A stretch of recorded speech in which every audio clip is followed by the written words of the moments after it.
everyone. I'm Julie. And I'm Genny with a G. We're cousins and best friends who live on opposite ends of the country, so we decided to start a podcast. Welcome to Get Funny. I haven't seen you since you've become older and wiser. Right? I am older and wiser, but I feel like I'm doing younger and unwise things. Oh, that's all the day best. long. That's, first of all, that's how aging works. What do you mean by that, though? I mean, like, I've been very, like, leave me alone. I'm in an emotional state. So I'm, like, retreating and then also then making bad choices, like texting people I shouldn't be texting because I know the result. And Scandalo. Okay. super scandalo. And then, yeah, it's just silly. But it's so funny because people always ask you, how do you feel like you're older? I'm like, literally, I feel like it's 2020. Hold on a second. Who above the age of 25 really is asking that question? Everybody's I feel like all adults. Feel? I feel like adults know that it doesn't. No, that it doesn't feel asks. differently from one day to the next. It doesn't. Like the differences happened when we turned 18, when we turned 21, and then when we turned 25 because we could like rent a car or whatever. But that's it. No milestones here. But I mean, I guess now we could technically run for president. That's a big one. I mean, I guess I never want to do that. No, because we are not aspiring war criminals, but so bad for my brand. Stop unfocusing me out. Oh, I'm so sorry. But yeah, no, everything is fine. I have given my unsolicited wisdom to most people. That has been the case since before your birthday. So again, what has changed? Nothing has changed. Except... Nothing has changed. Except I'm just like, I love birthday week. And it's just, they give you so much. And then when it's not your birthday, literally, people are just like, oh, you're just another person. I'm like, but it was my birthday last week. Remember when you gave me a shot? And they're like, who are you again? I'm like, well, I mean, guess don't go to the same club twice. Yeah, that is kind of just how it goes. I don't. Yeah. A lot of people, most people don't even get that on their birthday week. So consider yourself among the lucky ones. Or speaking of, your birthday's coming up soon. So yes, are you so happy excited? Gemini season. Mm-hmm. Thank you. You're not happy enough for me, but it's fine. I'll let it pass. That started today? I thought we still had one more day. According to famed astrologer / I don't know if this is how you pronounce her name, but Hani Nicholas. Or Chani, if you want to be. She has an app. She's very big in the world of celebrity star maker or whatever. Anyway, according to her, she tweeted today. She said, happy Gemini season. She's a Canadian astrologer and activist. Oh, apparently in 2024, Gemini season will run May 20th through June 20th. Thank you. Which is slightly different from 2023 when the season began on May 21st. The sun will enter Gemini on Monday, May 20th at 8:59 a.m. Eastern and remain there until June 20th. So I saw this tweet today from, again, I really don't know how she pronounces her name. The reason I'm being weird about the pronunciation is because I read a book, a rom-com, where the main character's name was Chani, and I listened to the audiobook and they made a point of the book like to say that she pronounces her name Hani, and she was like, no one ever says my name right, but I don't know if this woman says her name like that. So people who are a part of the hive of this woman, don't come for me, okay? She tweeted today, I sent this to my Gemini friend, this is in all caps. Looking at her Twitter, she actually tweets everything in all caps. And so she's a psychopath. So continue. No, first of all, I'm not saying I don't know what her That's crazy beat. I don't know what her zodiological sign is. Might be a Leo with that.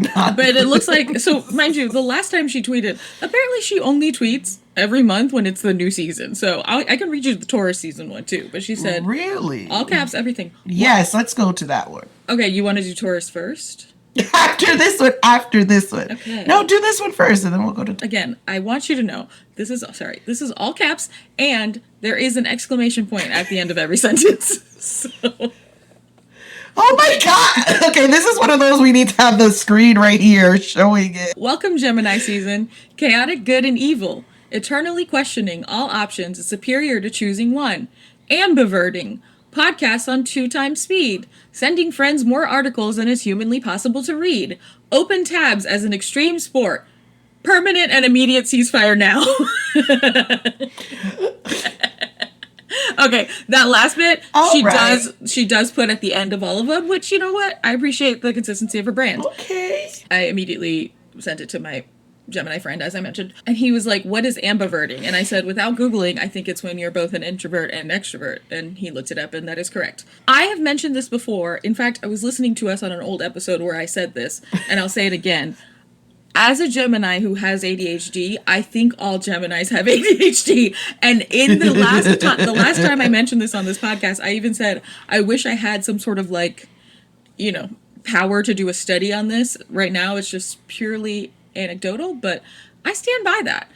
So that is the welcome to Gemini season. Now, I will read you the Taurus season, which started on April 19th. Again, all caps, and again, exclamation points. These are not sentences, by the way, but when I pause, that's the end of the sentence. She says, they sound just like adjectives. They're just fragments. Thrown. She says, there it is. Welcome Taurus season. Luxury as necessity. Massages. A little treat. A little nap. Aggressive dedication to making sure everyone you love is succeeding, even if they aren't. Changing plans is for commitment phobes. Beauty is its own reward. Permanent and immediate ceasefire now. Perfect. Yes, she's correct. It did feel like you. A little treat and a little nap. Little treat, and a little nap. And the nap could be the treat. True. Or after the nap, get me a little treat because I worked hard on completing that nap. I think I sent you this meme. This was a while ago, and it was like, live, laugh, little treat from the store. I sure did post that. I mean, I have a problem, but I don't. It's not a problem. Everything is meant for me will be for me. That's how I see it. That's how I stand by it. That reminds me. A little treat here there. I'm currently pulling something down so I can show you. This is a visual aid, but I'll read it to you, listeners who are not watching.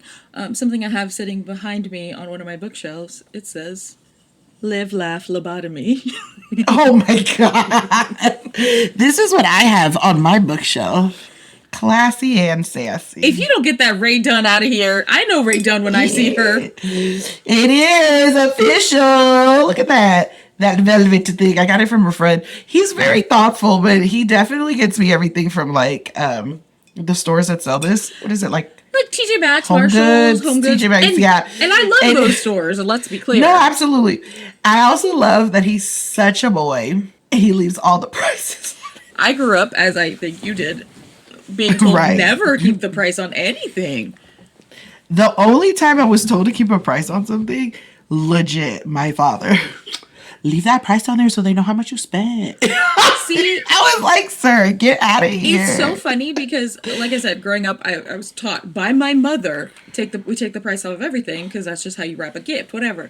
As I got older, I feel like my mom started leaving the price on stuff that she gave me. And I'd be like, well, why did you leave this on here? Like, I thought you always take the price off. But I know that she wants me to think that she spent a lot of money, even though I also know that it was on sale. And there's nothing wrong with a sale. I don't need to know how much someone spent on something for it to be meaningful. I did send you that meme yesterday. I don't know if you see it. You see your Instagram every once a week. But it was the one that said, like, no one will know that I got this dress at Ross. Oh. Immediately after someone asked me, I got this dress at Ross for $7. And yeah. I'm like, there is something about getting a deal on something that makes it exhilarating. But also, yes, I do agree that spending a lot doesn't necessarily mean it's going to be great. Right. And also, a lot is very subjective. Right. That's true. You know, like to someone, a $20 shirt is just how much a shirt is that they're buying. And then some people, like very rich celebrities, their t-shirts are like $200, which to me is crazy. Right. It is crazy. I still don't get it. Why the shirt being at $200 is better than you just going to Ross or Walmart or Target. I mean, I get that's it. Why I was just going to say, I really love Beyonce for still shopping at Target, even though she's like a bajillionaire. No, I'm sorry. Run that back. What makes you think Beyonce still shops at Target? Well, she says she goes to Target all the time in a hoodie, in the black hoodie that she thinks nobody knows that it's her. And I definitely know that Cardi be going to Target. I've seen her. That doesn't surprise post me about at it. all. I can't imagine a time in love my life where I have so much money that I would turn my nose up at a little treat from Target. Let's start there. Right. Like, that's always going to be a great deal. So great. For a $200 shirt or whatever, I don't know. Everything's so expensive now that I feel like pretty soon we're going to be like, $200 is normal for a shirt. Because it's just like... Oh, God, I hope not. I know, but That's I'm just terrible. saying, if it's actual, like, quality and ethical and all of the things, I understand paying more for it. What I get mad about is when certain brands sell the same shit that you can get on Amazon or, oh my God, Right. like Fashion Nova or whatever, and just because Oh. it's the brand, they will mark it up, and there's nothing different about the fabric, the like sources, the practices. It's literally just the brand name. That's what pisses me off. I feel it like is the wild oldest because- person in the world ranting about this right now. No, you're right. I mean, as the eldest in this group, Okay. my God, currently right now, so much older than you. You are always the But- same amount older than me. Always.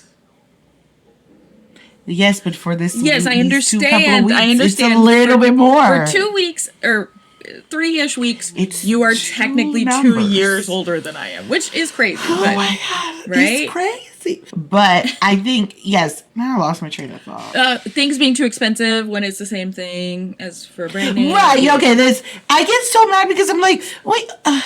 How do people find the dupes? Like, I be trying to, like, I'm like, can someone just give me the dupe link? Like, I'm totally happy with getting the dupes. But there's certain things that don't have dupes. And then I gotta buy them. And that's when I see it. And then I'll see it, the dupe, like 4 months later. I'm like, God, had I just waited. Speaking 4 of months. dupes, I did see maybe you've seen this girl already on TikTok. She came on my For You page today, actually, because someone else was talking about her, saying there's this creator. Yes. You've seen it. She's a creator on That TikTok. she has autism. She says, like, in all the beginning of all her videos, she's like, "Hello, I have a very specific brand of autism, which makes me hyper focus on the ingredients of things, and so I'm dedicated to finding dupes for all sorts of things. If you're interested, follow me, blah blah blah." And so I fell down a rabbit hole watching her videos, and the one I already knew, which this has been a thing all the time.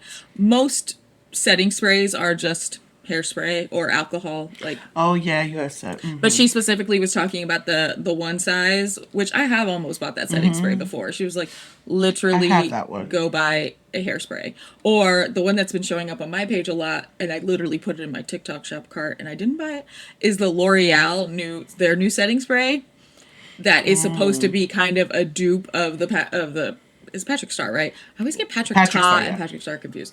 It's supposed to be a Yeah. dupe of the one size, and this creator was like, yeah, I went and looked at L'Oreal's literal hairspray that they sell, and it's the same shit. So you could buy a L'Oreal hairspray, and it would be the same as their setting spray. Or you could make your own setting spray with 70% alcohol and a spray bottle. Just 70% alcohol. I think she adds something else, but like technically that's all you need. Anyway, I'm glad we spent 75 minutes talking about this. This is a great time. What is wrong with us? I don't know, okay? I don't know. I mean, a lot, but also I don't know.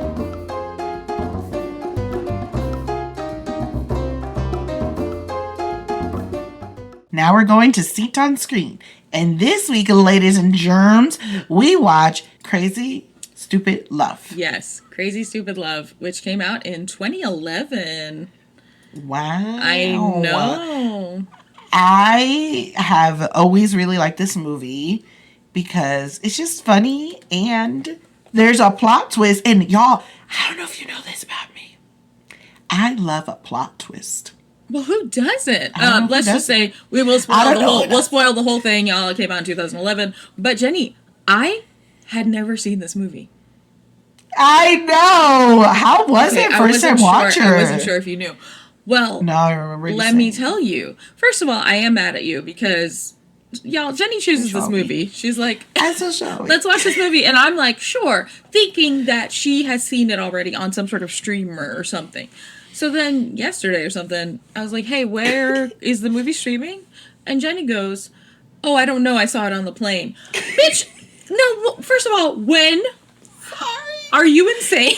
sorry. I'm so sorry. Thankfully, unlike One Fine Day, I was able to rent this. It is not available to stream on any of the major platforms, but I was able to watch it for $3.50 on Amazon. And I'm okay with that. I did not have to resort to any illegal means like someone did last time. Allegedly, someone did that for One Fine Day. To be fair, I did not know that they took it off of Netflix. It was on Netflix for so long, like years. I'm pretty sure it was in my queue on Netflix. But yes, I'm so sorry. It's okay. But yes, it is a problem because it was so funny when I did decide to watch it. I was like, well, we might do this one soon, so let me just refresh. Because I watched it when it came out. I saw it at the theater, and then I watched it since, and I own it. So and you own it? What? Oh my God. Okay, well. Because remember, for about approximately 12 to 15 years, I would buy a DVD if I liked the movie. Yes. So I have a lot of DVDs, but now no DVD player that actually works. So joke's on me. Yeah, so this was my first time seeing it, and I had heard for years and years that like people love this movie, and so I was like, okay, I'm sure it's great, but I didn't know what to expect. Like I wasn't even sure who the like lead was. We are tracking sort of two relationships and a like friendship kind of. I don't know. I mean it's definitely a lot of things you're tracking at the same time, now, for sure. The plot twist, I am not a person who... Richard kind of makes fun of me because he can see a plot twist coming a mile away. Really? Even though I am the writer and I like work in this industry, I somehow can turn my brain off and I'm just like, what? So when I saw you that I did not see... Out of nowhere? I didn't see the plot twist coming and I gasped. I was like, wait.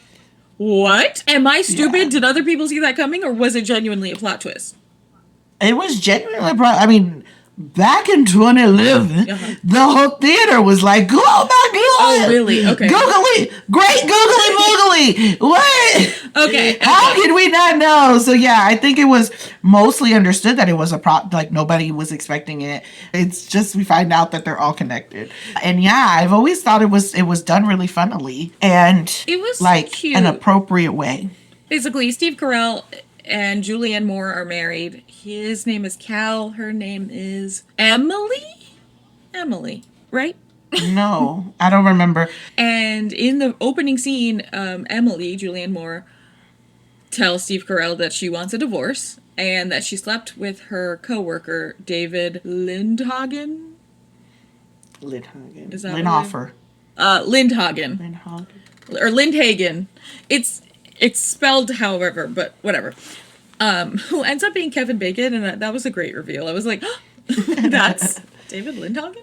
The movie starts with Cal getting a divorce, or I don't think they officially get a divorce. They separate. They don't officially, yeah. They separate. So he moves into, the sad divorced dad apartment, as is customary. They have two kids.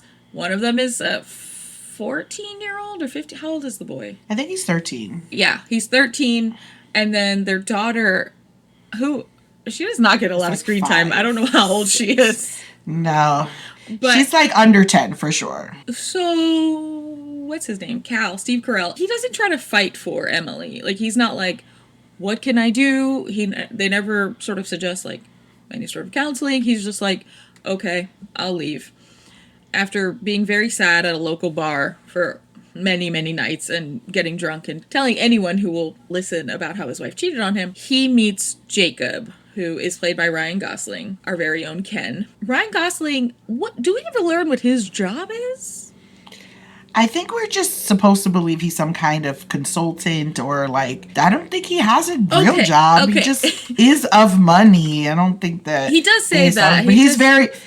Yeah, but he's very suave. So we're talking about like a young guy who comes in and he's like, what are you doing? He has like this like northern accent. He's like, you look so sad. What is this? And he tries to like really just make Cal not be a sad sack of shit. But Jacob in himself is a bit of a playboy. Oh yeah, Jacob is a huge playboy.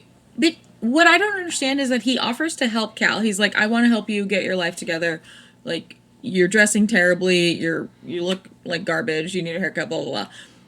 To the point where I almost felt like it was a little Hitch situation. I was like, is this your job? But it's not his job. His job is just bar. So he gives Steve Carell a little makeover, sort of gives him pep talks on how to approach women. And by approach women, he means like it's giving a little bit of like the pickup artist, like not as much negging, but also like don't talk about yourself, only ask them about themselves. But then also maybe tell them that they're boring, like what? And then just tell them when you're going to leave with them. Like, yeah. So in essence, he is preparing him to be a douchebag. Like, correct. How much can you just get and then not give in return? Yes. Because he said, and I mean, in essence, he's trying to deprogram him from being in a relationship to just getting some. Every time we see Jacob, Ryan Gosling, with a woman, he's like very good at taking them home. Except in one of the first scenes of the movie, he approaches a woman at a bar. The woman is Emma Stone. And he like tries to run his whole thing on her. And she's basically like, no.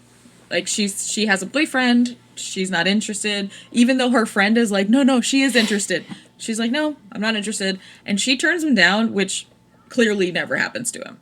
But somehow he persists and finds many other women to take home. Cal succeeds in finding some folks to sleep with him. Memorably, Marissa Tomei plays a woman who he takes home, and she loves how unfiltered and honest he is when he tells her crazy things during sex, like, I've never been with anyone else before, or like, my wife cheated on me, or whatever. And she has a great night. She's like, call me. But he doesn't call her, y'all, because he is a player now. And plot twist number 1 is him showing up to his kid's school, and who's the teacher but Marissa Tomei's character, and she is pissed, y'all. You would have thought she was the married wife who got cheated. Well, yes, because so he shows up to the parent-teacher conference with his separated wife, Emily, and Marissa Tomei is like very upset and she has no chill. Like, however a normal person would act in the situation, she does the opposite. And so 100%. She goes crazy. Unhinged, absolutely unhinged. So it's hard to do this because there's so many little plots, but like while Cal is doing his like Playboy arc, the wife, Emily, is like, at one point she says, I think I'm having a midlife crisis. Like, do women even have these? Like, whatever. She's got a lot of stuff to figure out. And Cal is not interested in talking to her about it. Mind you, she did sleep with her coworker, and he's upset about that. But she has to work through this. Meanwhile, the coworker, Kevin Bacon, is pursuing her and is like, yeah, I think we have something here.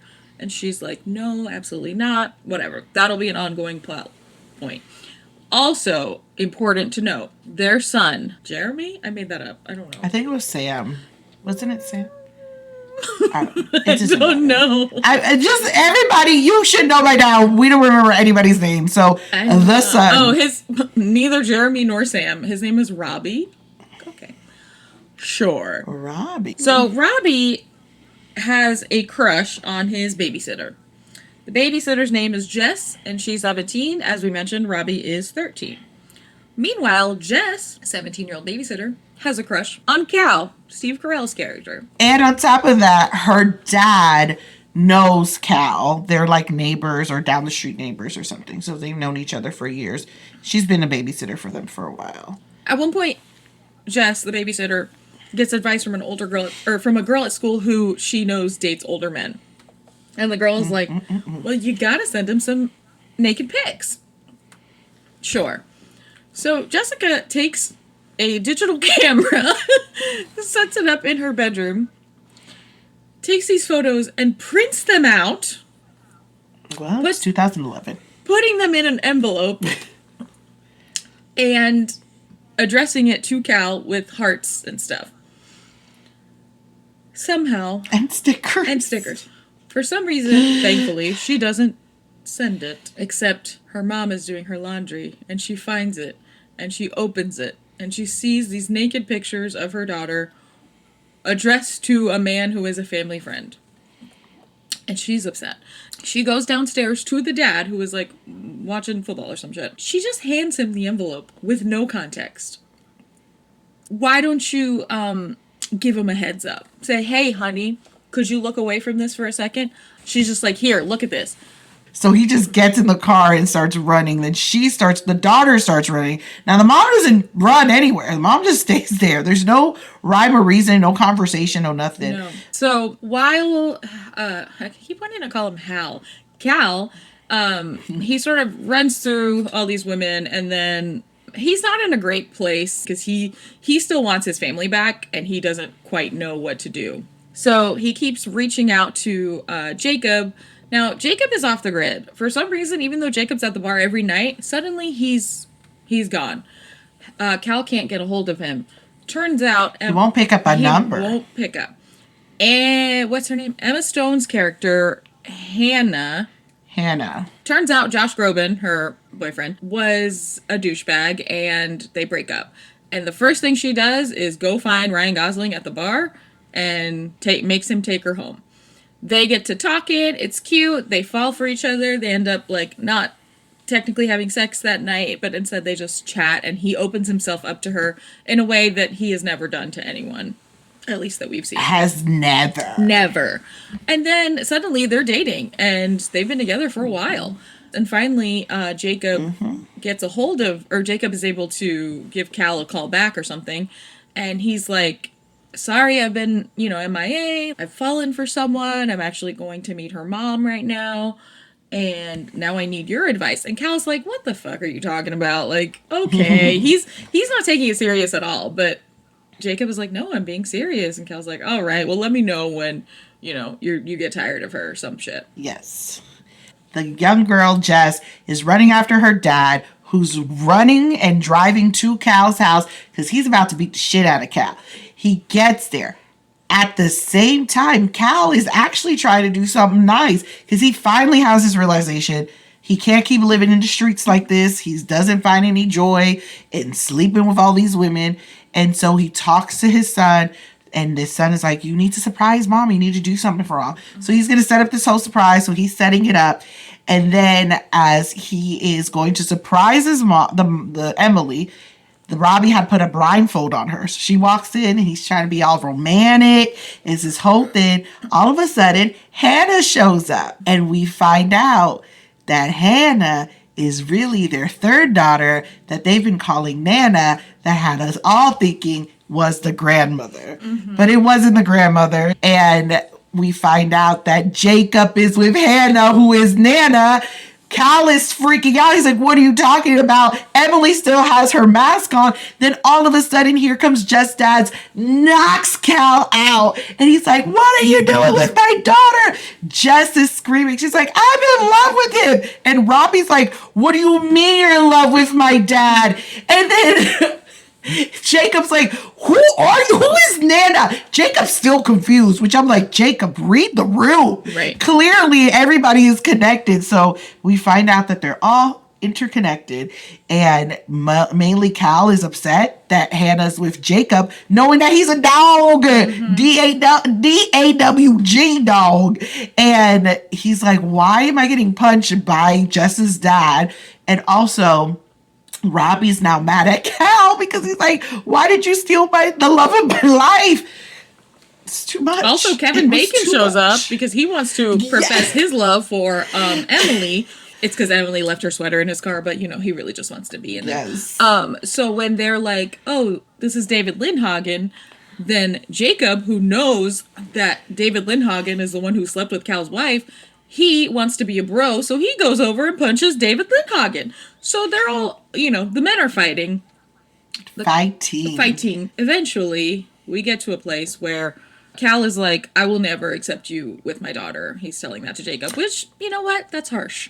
Especially because we've seen Jacob be nothing but, kind and loving with Hannah, and she clearly doesn't care that he's, slept with a bunch of women. It's not important to her. It's just that Cal can't see past it. But eventually, they reconcile at the young son's middle school graduation. Middle school, yeah. It's like 5th grade or something. So anyway, Robbie is giving a speech and he's basically like, love doesn't exist, blah, blah.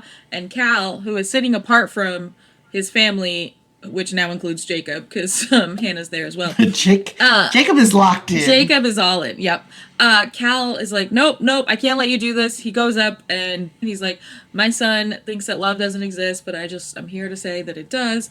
I fell in love when I was 15, and he's talking to Emily, and he's saying that, like, even though we've had some rough times, and, like, I don't even know if we'll end up together, I still don't regret it. It was still worth it, blah, blah, blah. We cannot say for sure that they get back together, but what we have seen in the movie of him wanting to be back with his family and her really missing him too, I think we can say that they end up back together. We could. Yeah. Hannah and Jacob are great. Mm-hmm. Nothing's going to stop them. And then Robbie and Jessica. Robbie's been a little shit this whole time because she's told him, she's like, you're making me uncomfortable. I don't like you like that. Please stop. And he's like, no, I love you. And then finally he's like, I'll let you go. Like, I understand that I'm not right for you right now and blah, blah. And she's like, oh, I thought you said you were never going to give up. And I was like, first of all, stop indulging this, girl. You are 17. Right. And then she goes, well, I have a little something for you to help you get through high school. If this movie was not about to end, I would have turned my computer off at this time. She gives him the envelope of presumably the naked pictures that she had taken for his dad. Do we think they were new pictures? Because how did she get them back from her parents? I don't know. She may have printed multiple. Who knows? Why are you a 17-year-old giving naked photos to a 13-year-old? It's giving predator. I don't understand. It's giving groomer. Like, what are you talking about? So 2011, apparently this was an okay thing to do then? Oh my God. I can't. From 2000, there was also a movie, and we don't have to go into it, but it's a movie with Adam Sandler. Okay. And he plays a character who ends up having a baby with his teacher, which is like giving Mary Kay Letourneau. Oh. And I was like, I cannot believe that this movie was okayed and how far they went. It was outrageous. That's outrageous. My boy? Yes. With Andy Samberg playing his son? Yes, who plays the son, yeah. I was like, this is outrageous. Yes. Like, I cannot believe this is this is literally on TV. Like, it was outrageous. And I feel like they just go too far. Like, why do you guys have to do... Ugh. Yeah, It's terrible. Again, as someone who had not seen this movie until today, I enjoyed it. That storyline I could have done without, for sure. Absolutely. Both the child having the crush on the adult, on Steve Carell, and the younger child having a crush on his babysitter, and then his babysitter giving him nudes. Like, what are you talking about? I think the movie would have been just fine without it, but whatever. But yeah, I thought it was fun. I did wish that I don't know. I'm not sure how I feel about the arc of the character Cal that we saw here. Like, I just wish that we could have seen some sort of, like, real reconciliation between the two, even if that looks like, hey, let's go to therapy, or like, hey, do you want to go get ice cream? Because that was their first date, was getting ice cream. I don't know. Yeah. I don't know. I think it's one of those, like,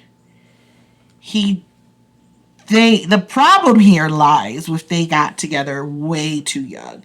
And there was a lot of things that they didn't get to do. So I think that's why he kind of just fell into, I don't want to fight. Whatever she wants, I'll make it happen, because that's what they've always done. So I think, like, to me, the redeeming thing was the speech, because I think they could have gotten somewhere had the freaking teacher not freaked out on them. My God. Right. And I also can understand, too, why he feels that type of way about Jacob, too, because, I mean, Jacob was graphic about all the stuff that he was doing.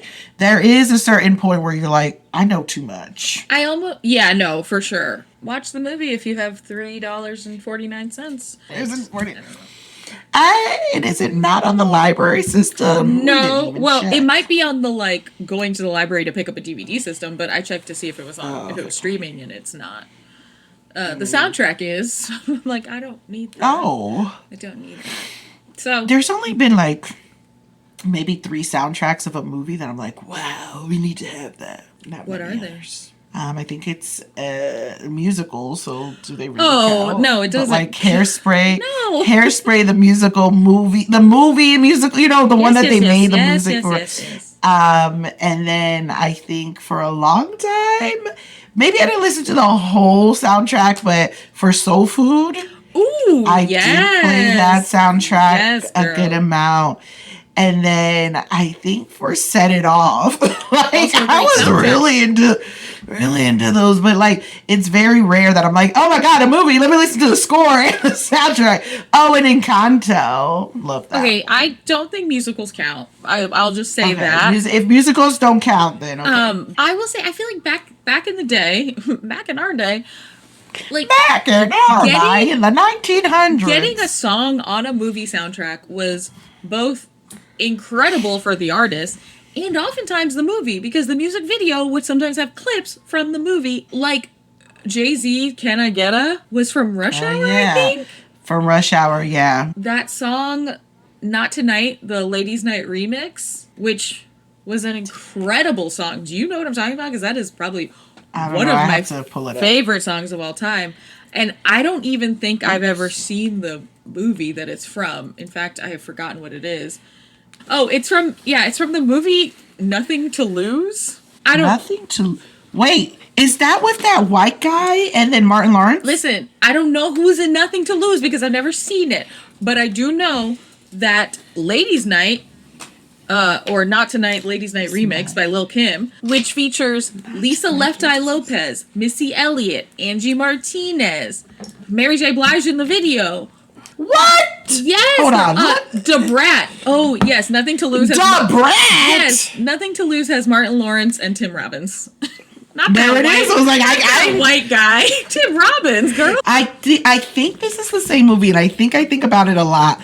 Where a home is what you make it, no matter where the circumstances. Because I have this vision, and I don't know if it's this movie or another movie, but they're like in this hood place, and everything is just bad, and it's like shootings and robberies and all this stuff, silences, and then you enter the home, which is the apartment in this dilapidated building, and it's all pristine and nice, and he's like, I think Tim Robbins is like, what the hell, where did I go? He's like, what do you mean this is my house? Like, it was so funny as from what I remember. I don't know if that's the real movie, but I want to listen to this song. How like, have you, Jenny, I cannot believe you cannot think about the song that has basically formed my entire life. You don't know not this great song? Not giving.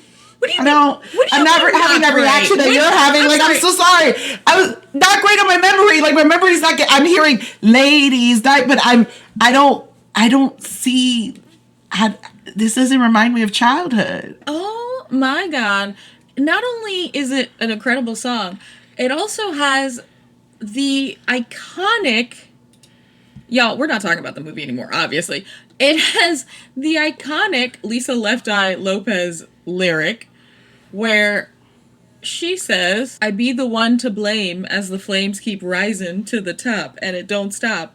Now, if you don't remember this, Lisa Left Eye Lopez was dating a football player named Andre Rison, and she set his house on fire. So she says, I'd be the one to blame as the flames keep rising to the top. Yeah, it's incredible. I'm so sorry. No, it's fine. What did I ever do? Were you not watching MTV? Like, what were you watching? I was, but it's just Arthur? But I do know. Okay, first of all, Arthur's a great. I know, and I know you were. I know you were watching him. I know you were watching him while I was watching him. While I was watching MTV, Lil' Kim videos. Okay, we had different childhoods. They have Crush on You, and I do remember that song front and back. Okay, well, this is not Crush on You. I got a crush on you. This is a female empowerment anthem. This is all women bangers being incredible. Not only do you have to listen to the song, you have to listen to the song and watch the video at the same time.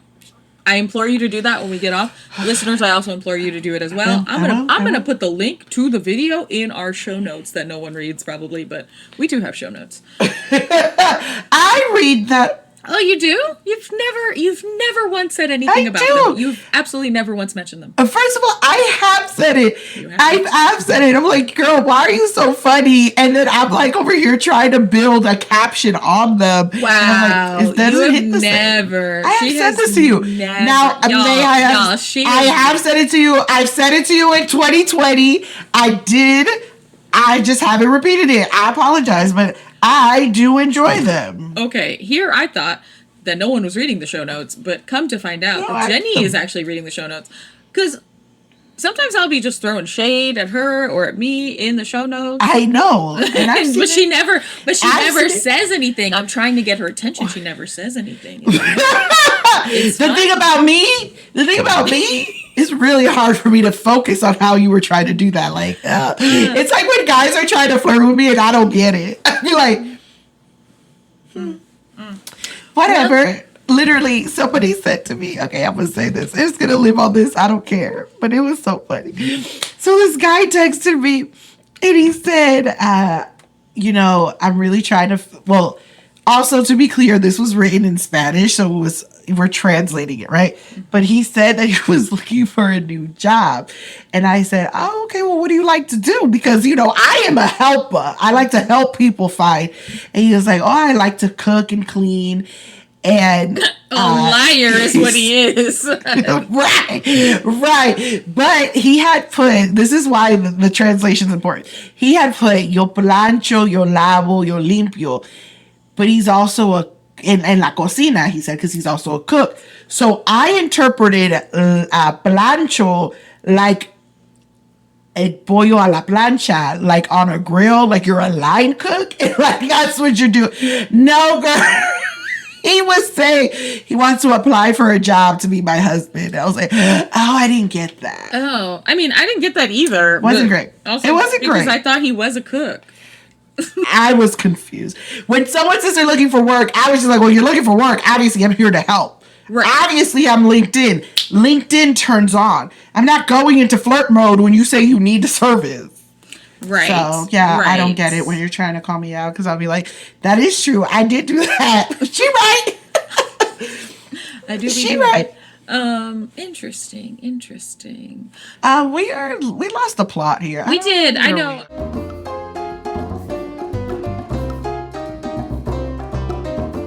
Have you heard of... I don't want to talk about his ass. Who? Did he? Sean Combs. You think I'm going to talk about him here? No, absolutely not. Put him in jail. Put him under the jail. I don't care, okay? This is how I know I'm not healed, because I'm always like, yeah, prison abolition, we should do that. Nope. And then I'm like, you know what? No. Prison is... maybe too good. Like, maybe, sure, abolish it, and then maybe bring back, like, public executions. Let's just say that. I do think there's too much money in the system for nothing. Yes, of course. I say divest. But, at this point, Diddy gotta go. Anyways, so you said you found something. Sorry, that was not what I was going to talk about. This story is not a someone did something heinous story. This story is someone could be in a position of doing something bad, but they don't recognize it. Have you seen all this talk about the teacher with the students braiding? Yeah, I can't. I think it's inappropriate. It was inappropriate. And listeners, if you don't know, there's a teacher in Maryland who filmed himself on TikTok or went live on TikTok. He's a black teacher, and pretty much all of his students were black. And it was just a group of girls. Black girls. Yes. A group of girls taking out his braids because he had an appointment later that day. And I think the girls are in middle school or something, or like early high school. They're young. But either way, they're young, but they're not that young. Like, it's definitely not elementary school. Exactly. It would still be inappropriate, but it's still like it's in like a danger zone. It's still inappropriate. I mean, and no matter how people try to keep justifying it, or the people who have supported him, I'm just like, as you know, I was an educator for 2 weeks. We always say years that, ago. Yeah. But either way, the biggest thing about any time that you're with children or students or people, there is a no touching rule. Like, in general, whether the student is underage or of age, there should be no touching between someone who holds power and someone who is receiving that power. That's just how I see it. It was completely inappropriate. You should not have students touching your hair, taking down, doing a service for you that you can clearly get done at the salon. And then they have his cell phone. Apparently, like, he had an open line of communication with them. So he gets back on another live and is reading the messages that they're sending him. And they call him bestie, that they miss him. Now, let's be clear. People are going to miss people, especially if you're a teacher-student situation, that they did feel some kind of connection. But it's not okay that they're just calling you bestie. And it's not okay that there's nothing okay about it. And every time he was on something trying to explain it, I was like, this is inappropriate. That's not your role as a teacher. Your role as a teacher is to teach. Yeah. And if you are not teaching them something that doesn't require them touching you, you need to stop. Like, that's not your job. They should not touch you, your hair, your hands, your anything. There should be no touching. Like, this is not a cosmetology class. And even if it was, they would have mannequins. So already, yeah, the part... It's tough. So I've seen the video where people are like, oh, they're texting him. He's reading their text. He's not reading, like, apparently he's reading, like, emails or something that someone compiled and sent to him. But also students have like, I guess, because it's the future now. They have, like, apps and stuff where parents and students can all communicate with the teacher and stuff. So I don't necessarily think, and I don't know, but I'm not saying that they have his personal cell phone number and he's reading that. But still, it is inappropriate to refer to your teacher as your bestie because they're not your bestie. And his argument this whole time, he's a very young man. I think he's in his, like, mid to early to mid 20s. His whole thing is, like, I think it's important that our Black kids see positive Black role models and blah, blah, blah.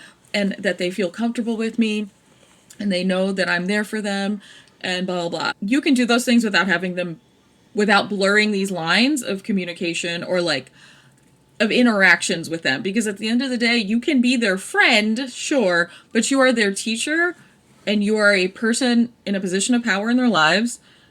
And it's great that you want to take that seriously, but then take it seriously. First of all, why are you going live? Because why do your kids all have to be content? Like, stop. Let's start there. Second of all, so he actually hasn't been fired. He's been reassigned to a different classroom while they're investigating. And everything that's come out since this happened has been very, like, woe is me, like, by crying, reading those messages from his students. So now your students have to be responsible for your emotions. He still doesn't see why it's wrong. And literally just today, which is why I brought it up, he did an interview where he's saying that he's being unfairly punished because he's handsome. Now, sir, if you don't, yeah, I know. Okay, please, see, this is why, I mean, the ridiculousness. Serious. Yes, no, it was ridiculous from the start, and now it's getting worse. So absolutely not. And it's similar to the other thing that just the interview thing just got me thinking. Like, first of all, are these news sources even trying to be reputable anymore? Because they also interviewed, and I don't know if you saw this person, but backstory is a woman had, like, 5 kids. Her last 2 or last 3, she was like, I can't take care of them anymore. So she dropped them off at CPS, Child Protective Services, on Facebook Live. Oh. And then she said, like, if anybody wants to come get them, you can, but I'm leaving them and I can't do this anymore. So the people, after seeing this, they're the camp of, good that she gave them to somebody, because if not, she would have hurt them. Then the other camp is like, yeah, but they're not necessarily safe in the system, because it's true, they're not. The system is not made to keep them safe. The system is supposed to be made back to reunification. So they're supposed to go back to her at some point, but that's not what she wants. So anyway, she was also interviewed for some radio or podcast or something. And I'm just like, why are you guys giving these people this, I don't know, access to try to tell a story and try to convince people that their story is acceptable and should be of the norm? It's not of the norm. You need help, ma'am. You need physical, emotional, mental, financial, village help. You literally gave up your kids. And the trauma is also very hard for those children. Like, they are now been taken away from what they've known. and are going to be put in a system. And then now you're just talking about it on multiple, I don't know how many other interviews she's gotten, but enough to say that she has had an interview, and then on the interview she was going live too. And I'm like, stop. Not everything needs to be on the internet. One. No. So yeah, stop putting everything and on the internet. also, you guys keep centering yourselves when you do something to children. Those kids from that classroom probably feel some type of way because they were put on live. Now taking that, I'm sure other people are talking about them. And these kids who were dropped off in CPS on freaking Facebook Live, like that's the last story that they have of their biological mother. Like, that's insane. And this is, again, it goes back to the thing we always say. Not everybody needs to have children, goddammit. Y'all have got to stop trying to repopulate because you had a traumatic life and you think this is the answer to it. No. After the fourth kid, ma'am, you knew it wasn't going to go well. Why have the fifth? Like, this is the stuff I don't understand. Y'all be saying and trying to make us be like viewers of your strength and your resilience because you decided to make a decision. Sometimes your decision-making choices are incredibly bad. And y'all have got to stop having children because you're like, oh, this is something that can work for me. It does not. Yeah, I'm gonna stop. It's okay. No, I think it's important to, yeah, of course, definitely. Everyone does not need to have children. But also, even people who don't have children but are in children's lives, like this teacher, I think need to take it more seriously. I know a lot of the parents of the girls in the videos have come out saying, no, we support this teacher, like he's a great teacher, whatever. And that's fine. You can support that, but you need to understand. And there's this a black male therapist who posted a response to this and was basically trying to explain, like, whether or not these actual girls in this video were in harm or were being harmed or potential to be harmed by this particular teacher is irrelevant. Because he was like, how can we know if this was truly just an innocent interaction between a teacher and students and everyone involved was fine, or it was a step in the grooming process? And he said, we can't know that. That's the whole point, is that we can't know it. And so your job as an educator, as the adult in this situation, is to not put yourself or your students in that position, because when you do that, even though your relationship with them could be on the level, whatever, it starts to erode or like sort of blur the lines of all their relationships moving forward. And so they might think it's okay that this other teacher does XYZ to me, because this is the kind of relationship I have with teachers. Meanwhile, that other teacher actually does mean them harm. So, and the fact that people can hear this and still be like, no, I'm right, is like, you should not be around children. Like, you are a child, actually, and you need, like, I cannot believe that this teacher, first of all, is still talking. You still have your job. Shut the fuck up, because you are about to talk yourself into fully losing your job, and all you're trying to do now is possibly get clout. Like, saying that I'm being punished because I'm too handsome is so insane to me. It's like, yeah, and I don't have a job because I'm too talented. Like, what are you talking about? Shut up.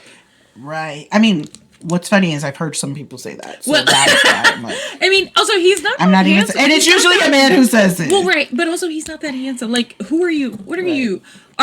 But I you're think not it's so Shamar crazy Moore, too. sir. I don't understand. Oh, right. She had to go all the way back for that one. I did. It was an old person reference. For some reason, I was thinking of hair braids, and I thought of Shamar Moore and his busted ass braids. Oh, God. Tyler Perry is... He will pay for his crimes. He has to. But yeah, I think to that point too, because the system is so messed up, I will probably venture to say they probably won't fire him, and they will just keep reassigning him. I'm really surprised. I honestly thought that they did fire him, and so when I saw today that he wasn't fired, I was like, wait, what? I thought he got fired a long time ago. The fact that he's causing all this ruckus and hasn't been fired, I'm like, you still have a job, and you're about to talk yourself out of it by just because you want to do your little TikToks and do interviews and stuff. Like, not your little TikToks. Like, you're an old lady. I am. Like, why would you be? Why are you on TikTok in school? Why are you on TikTok live in school? Right. With your students on camera? students and teachers should not touch. No. That needs to be the clear message. Don't touch hands, don't touch hair, don't touch anything. He's trying to be like, it's all innocent, but it was only girls that were taking your hair down. Right. And before anyone says anything, not that I don't think our listeners would say anything, but I did see some people being like, okay, well, what if it was a female teacher and it was boys doing it? I still wouldn't like that. I would not. I don't like it. That. They should not be doing that. The only scenario in which any of this would make sense is that there was a spider that jumped on this man and he is deathly allergic and they are trying to remove that spider off his head. That's about the only reason. What is specific and improbable scenario?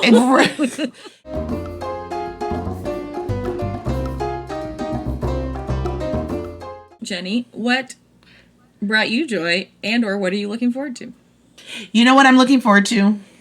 Your time going to the pool. Ooh. Oh, sure. That's always good, but I can't tell anybody when my time off is so that it can stay my time off. Smart. But I am really looking forward. The pool is officially open. Okay. And then my other friend, she officially opened her pool. So we have access, little, options here. So I'm excited to get back into the water, get my deep tan going. Are you okay with it being technically to you, a public pool? Y'all, she has a pool in her community. She acts like it's public. It is public. The random people be going in there. It's not public. It's the owners of condos in your whatever the fuck. To the residents. First of all, most people have friends and they be bringing friends all the time. And it is all a lot. And some of them just be... Sometimes I'll be like, can I go on the days that the pool is the water is refreshed? Because...